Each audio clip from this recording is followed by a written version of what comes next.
آج کل اردو ادب میں دو بہت بڑے نام ہیں، فرحت اشتیاق اور ہاشم ندیم، اور دونوں کی دنیائیں ایک دوسرے سے بالکل مختلف ہیں۔ جی بالکل مختلف۔ ایک طرف گھر، خاندان اور محبت کی کہانیاں ہیں تو دوسری جانب ایک روحانی تلاش ہے، ایک جستجو ہے۔ تو آج ہم اسی پر بات کریں گے، یہ سمجھنے کی کوشش کریں گے کہ یہ دو الگ الگ راستے اردو ادب کو کہاں لے جا رہے ہیں۔ اور یہ موازنہ بہت دلچسپ ہے کیونکہ دونوں ہی بہت مقبول ہیں۔ تو کہاں سے شروع کریں؟ محبت کی جمالیات سے؟ جی، فرحت اشتیاق سے ہی شروع کرتے ہیں۔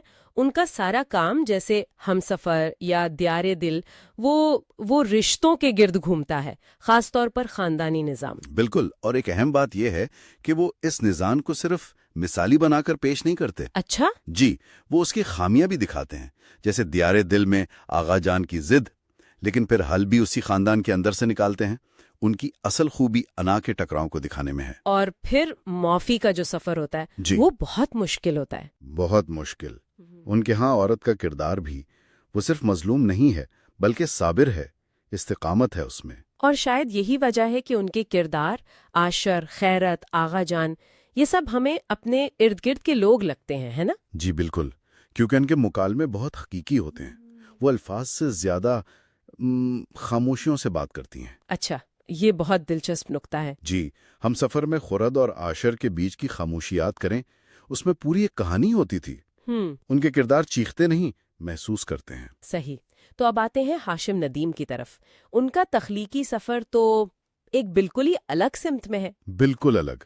جہاں فرحت اشتیاق کی کہانی ختم ہوتی ہے، وہاں سے شاید ہاشم ندیم کی شروع ہوتی ہے۔ ان کے ہاں رومان کے ساتھ روحانیت ہے، تصوف ہے۔ جیسے خدا اور محبت میں عشق مجازی سے عشق حقیقی کا سفر۔ جی، مطلب ایک انسان کی محبت سے شروع ہو کر کائنات کے خالق کی محبت تک پہنچنا، یہ ان کا مرکزی خیال ہے جو انسان کو اپنی ذات میں جھانکنے پہ مجبور کرتا ہے۔ اور ان کا سب سے مشہور کام پریزاد، وہ تو اس کی بہترین مثال ہے۔ زبردست مثال ہے پریزاد، جسے معاشرہ اس کی شکل کی وجہ سے قبول نہیں کرتا، لیکن اس کی شخصیت، اس کا علم، اس کی شاعری، وہ سب پر حاوی ہو جاتی ہے۔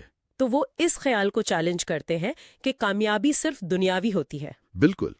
ان کا ہیرو اکثر معاشرے کا آپ کہیں کہ ٹھکرایا ہوا فرد ہوتا ہے، جو اپنی محرومی کو ہی اپنی طاقت بنا لیتا ہے۔ ان کی تحریر میں ایک درویشی ہے۔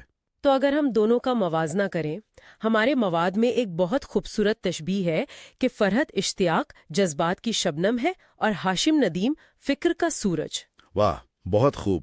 ایک کے ہاں نفاست ہے، ایک سکون ہے، دوسرے کے ہاں ایک تڑپ ہے، ایک بے چینی، ایک تلاش۔ تو کیا اس کا مطلب یہ ہے کہ ایک کی تحریر میں گہرائی نہیں یا دوسرے کے ہاں جذبات نہیں؟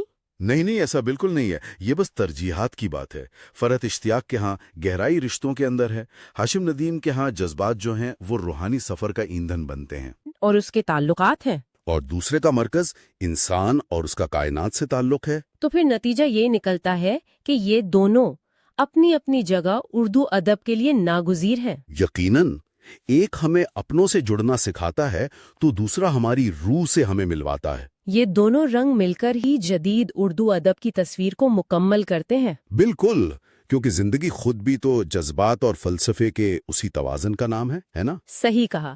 چلیں اس گفتگو کو یہاں ختم کرتے ہیں، لیکن سامعین کے لیے ایک سوال چھوڑ جاتے ہیں۔ جی ضرور۔ کیا کسی فن پارے کی عظمت اس بات میں ہے کہ وہ حقیقت کی تلخی کو جوں کا توں پیش کرے، یا اس بات میں کہ وہ زندگی کو ایک زیادہ حسین زاویے سے دیکھنے کی امید دے؟